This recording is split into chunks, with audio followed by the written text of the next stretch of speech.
Alright, what is going on? What's happening? How's everyone today? My name is Chuck. Welcome back to a brand new video. So today we're going to be jumping into another Warzone meta loadouts video. We got a brand new patch update that did nerf a few guns. Within that patch update, it wasn't really big, but they did touch the Craig 6 and then the C58, which are pretty much the two most dominant assault rifles right now in Warzone. So I'm going to go ahead and give you guys some new weapons you guys can use because those things did get actually touched pretty harshly. So these are going to be some brand new classes you guys can check out here and hopefully dominate Warzone with. Real quick though, if you guys haven't already, make sure you guys go and drop a like in the next 5 seconds for some good luck and hit that subscribe button with all notifications turned on because there's a lot of you guys out there that are watching this video that are not yet subscribed. Okay, so the first gun we're going to be getting into here is going to be the tried and true, the trusty M4A1. I absolutely love the M4. If you guys have been fans of the channel, you know that I love the M4. It's a really good gun. It's never really fallen out of meta. It's just been kind of outclassed by some of the new stuff that's coming to the game. And of course, different balancing and everything like that kind of maybe throws it for a bit of a loop. But first thing we're going to do here in the muzzle category is we're going to throw on that monolithic suppressor. Absolutely beautiful attachment. It is by far the best suppressor or muzzle attachment you guys can use for any of the modern warfare weapons. There's no real reason to use a lightweight or a tactical. It just doesn't physically make sense. They're not really beneficial in any way, shape, or form. So we're trying to, make sure we get the most out of this gun possible, and that's going to indeed be with the monolithic. So go ahead and throw this on there. Next up in the barrel section, what we're going to do is we're going to go ahead and throw on the stock M16 Grenadier barrel. This is going to give us the maximum damage range, bullet velocity, and recoil control. I have seen some people try to throw on the Corvus Custom Marksman, and yes, it does the exact same thing as the stock M16 barrel, but the big difference is that it just does less of everything. So you're still getting the same benefits, but you're just going to be getting less of all of them. So what I would suggest to you guys is always to go with the M16 barrel, as this is just going to make this gun the most effective it possibly can be at being an assault rifle. We're not trying to make this a hybrid. That's why you have an SMG that is really good for that closer to maybe just outside the close range, and then your AR is going to take over after that. So you guys just want to be able to make this the most effective it can be at range. Now in the underbarrel section, what we're going to do here is we're going to go and throw on the tried and true Commando foregrip. This is a real classic attachment to run a lot of the modern warfare weapons. You don't have to go crazy with, these underbarrels. It really doesn't have all that much recoil, even if you're on console or something like that. I know that's a lot of a debate. You see guys on PC, they feel like they have less recoil as opposed to console. I mean, all of the guns have recoil. It's just the FOV ends up making it look like, there's less recoil in comparison. But even if you're on console, it doesn't matter. The Commando foregrip is still going to be entirely okay, and you guys should just go and run this. Now for the ammunition side of things, what we're going to do here is we're going to go ahead and run the 60-round magazine. I'm a 60-round magazine kind of guy, so you guys know that this is going to be my prime choice here. The only way I could see you guys getting around doing this is if you were to maybe play solos or something like that. But, here on the channel, you guys know I don't mess with any of that shenanigans, so we're just going to go ahead and run the 60-round on this because we play duos, trios, and quads, and more specifically, Rebirth is trios and quads exclusively. So we need that 60 rounds. And then to finish off this build to give us some good range, what we're going to do here is we're going to go ahead and throw on the VLK 3x OPTIC. This is a beautiful attachment, and I absolutely love running the VLK on all the Modern Warfare ARs. Super, super good. You guys should definitely consider using this if you have not, tried it already. I would highly, highly suggest running the VLK. The M4 is just a beautiful gun to use. Got a great fire rate, pretty solid time to kill, and it's always been solid no matter what. So you guys should definitely go and give this a try, especially because those Craig 6 and C58 nerfs are a little bit crazy. Next up, we're going to be taking a look at the really, really solid SMG that you guys can use right now, aka the PPSH. I personally really like using this one. You guys should definitely go and give it a shot if you're not really using the PPSH right now. It's always been pretty solid ever since they buffed it a little while back. So let's actually get into this here. The first thing we're going to do is put on that muzzle, and we're going to go down to the GRU suppressor on this. And you guys maybe ask yourselves, why would you not want to run the sound suppressor, as this is like an SMG aimed suppressor? Like, it's pretty much designated for those close quarters engagements. But I'm going to be honest with you guys here. Ever since they did that TTK nerf back for the Season 4 Reloaded update, you pretty much have had to run the GRU suppressor on all of your SMGs or the agency, whatever it is for that specific gun, just because they lower the TTK, basically lowering the range and a lot of different stuff. So we're trying to increase it out back to what it used to be. And that's why we have to run the GRU suppressor on pretty much most of the stuff, or like I said, the agency for whatever gun it is. Now for the barrel section, we're going to go and throw on the 15.7 Task Force barrel. And there's something that's actually pretty cool about this one here in particular, at least right now. So I have the Night Raid version of this gun, though it's been kind of almost like de-variantized, just because I pretty much took all the attachments off of it, so it looks like a regular PPSH. But when you go and throw on this specific barrel for the loud pipe on this gun in particular, it actually looks really cool, and you can see by my face cam there, it's actually glowing up quite a bit. and it does look like this in game. So if you guys have the loud pipe variant from the battle pass and you throw on the night raid, which is a pre-order variant from Vanguard, you guys will get a really cool looking effect right now on your gun. So that's pretty awesome. Now on the underbarrel side of things, what we're going to do here is we're going to throw in that base 55 round drum magazine. I do believe that is perfectly enough. It's like a perfect amount of bullets to be able to have in an SMG. You don't really need much more than that, though we did at one point have a 71 round drum magazine ground loot, at least in Rebirth and Verdansk. I would say that that was pretty cool to find on the ground, but I wouldn't recommend running it as like a full setup. I just kind of liked having it in my hands.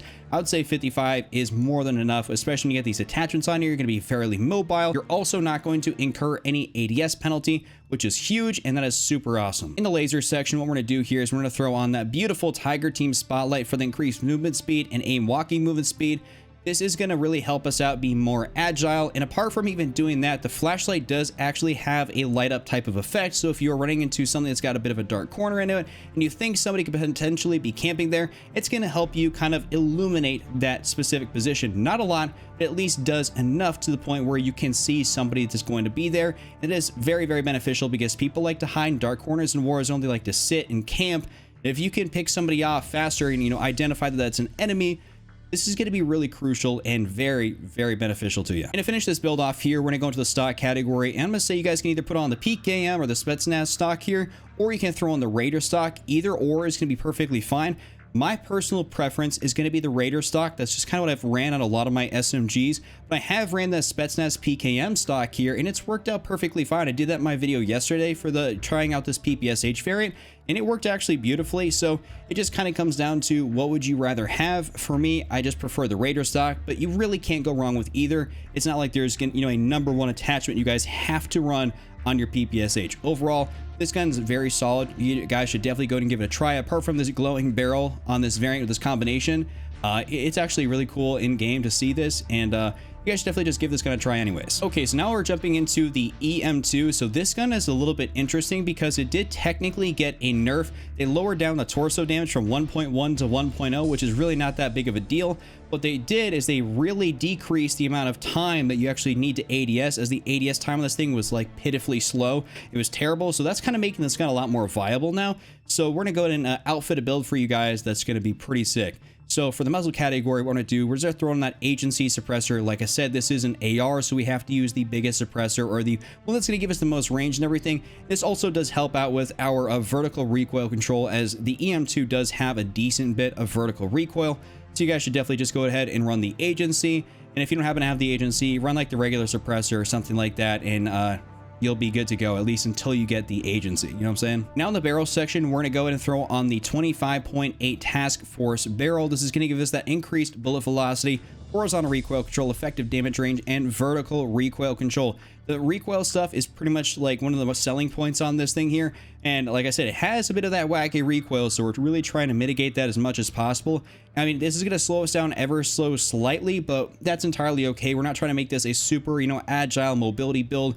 We're just trying to go to make this as effective as we possibly can at those medium to longer ranges, and that's exactly what the Task Force is going to do for us. In the underbarrel section, what we're going to do here is we're going to throw on that Field Agent Grip for that horizontal and vertical recoil control. Once again, we're trying to control this thing because it will bounce around quite a bit. That was one of the drawbacks between using it and the C58. The C58 didn't technically hit as hard, but it had way more manageable recoil. And that's just kind of one of the things we have to control with this thing here. It's just the recoil, but now we got a better ADS. So that could definitely sway some people over to using this over, you know, potentially those two nerfed guns. In the ammunition side of things, what you guys can do here is you can run the 40 round magazine here, and that's just going to help pretty much mitigate any sort of, you know, ADS penalty you would happen to get. But this thing doesn't have such, you know, it doesn't have a really high fire rate, so you can definitely get away with that. But I would say you can also try to run the Stenag 50 round magazine, but you will start to incur some ADS penalties. And that's just kind of where this gun kind of slacks a little bit, is on the ADS side of things. So for me personally, I've ran the 40 round and I found it to be perfectly fine, but you can definitely run the 50 round. It's just kind of those personal preference things. I just don't like to slow this gun down more than I have to, so that's kind of why I'm running the 40. And even though this gun has a built-in optic here, to finish this thing off, we're gonna go and replace that built-in optic with the Axle Arms 3x scope. This is by far my favorite scope to run on any of the Cold War ARs, much like the VLK is my favorite on the Modern Warfare ones. The axle arms on these guns is just amazing, so you guys should definitely go ahead and run this. The EM2 is a, it's a tank of a gun. It's got a really good damage output, so you guys should definitely try this out here, especially after that update. It's going to be a lot of fun to use this gun. Now let's actually jump into an SMG that I think is really fun to use, which is going to be the Cold War MP5. The Modern Warfare one got nerfed and the patch before this one, so I wouldn't really recommend using it anymore. And it was also lacking a little bit on the mobility side of things, that strafe potential. So we're just for sure not going to be using that. It had its brief little moment there of resurgence, but unfortunately they had to go to nerf it. So first things first here, muzzle category, we're throwing on that agency suppressor. We primarily would use this kind of anyways, even after that update, just because this thing does have a bit of recoil that we have to control. So if you guys can't control your recoil, then you're probably going to have to put a foregrip on this thing. But if you can control the recoil, this is going to be a really solid suppressor to use here, and you're not going to need a foregrip in it of any sort. But I would just always recommend running the agency on this thing, as that's just going to be the best option. In the laser section, we're going to go ahead and throw on the Tiger Team Spotlight for the increased movement speed and aim walking movement speed. Like I said, it does help illuminate some people in some dark corners, which is great. And I would highly recommend you guys run the Tiger Team Spotlight. It's awesome. For the ammunition side of things, we're going to go throw on the Stanag 50 round drum. This is just the best attachment for this gun in the ammunition side of things. There's no real reason to run the Salvo 50 round fast mag. You can definitely do it for sure, but I would just say the 50 round drum is entirely okay. And I feel like that's perfectly fine. Even with all my engagements I come into on Rebirth, it's just okay. Like there's no reason to even switch this out for this. It just doesn't really make much sense. I don't want to incur more ADS penalties, so just go throw on the 50 round drum, call it a day. Now we're going into the rear grip section, and we're going to go throw on the Serpent grip here for that increased ADS time. This is an SMG. We're trying to be super agile at close range, so the faster we can ADS, the more effective we're going to be at getting our shots on target. So that's the primary reason here of using the Serpent grip, though it does have a bit of a con here for sprint to fire time. We're going to go ahead and fix that here in just a second. And to finish off this build here, we're going to go throw on the Raider stock, ADS fire move speed, aim walking movement speed, and sprint to fire time. It's going to help us out there with that con that we got by putting on the Serpent grip. And it's just going to make us more agile, which is always good, because being agile at close quarters with an SMG is going to allow you to ultimately live longer. As long as you can move around. If you can't move around, that's just kind of on you and your movement. But if you can move around, this is greatly going to help you. So you guys should definitely do this. The Cold War MP5, really solid SMG, and I would recommend you guys to try this out. And to finish this top 5 off here, what we're going to be doing is we're going to jump into the Bullfrog, as I love using the Bullfrog. Definitely think it's a top meta SMG.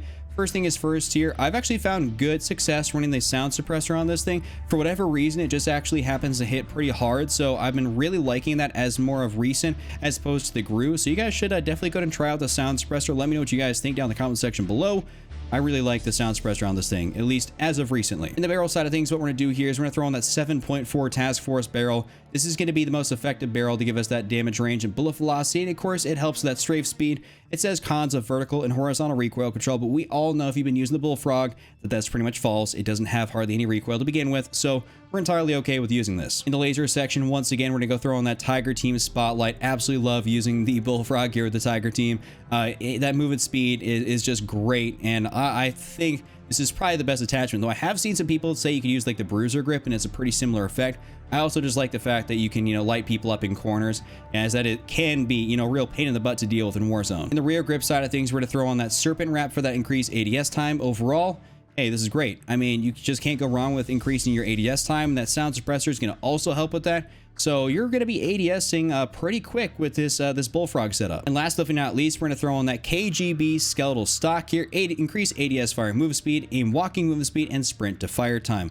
Love the KGB on this gun. This has been an attachment that I haven't switched out for almost anything here in a long time. You guys should definitely go and try out this Bullfrog setup. Hope you guys enjoyed this top 5 here, these brand new Warzone meta loadouts. If you guys did, give it a like, hit that subscribe button with all notifications turned on, and just our notable cap, don't be Randy, and I'm out. Peace.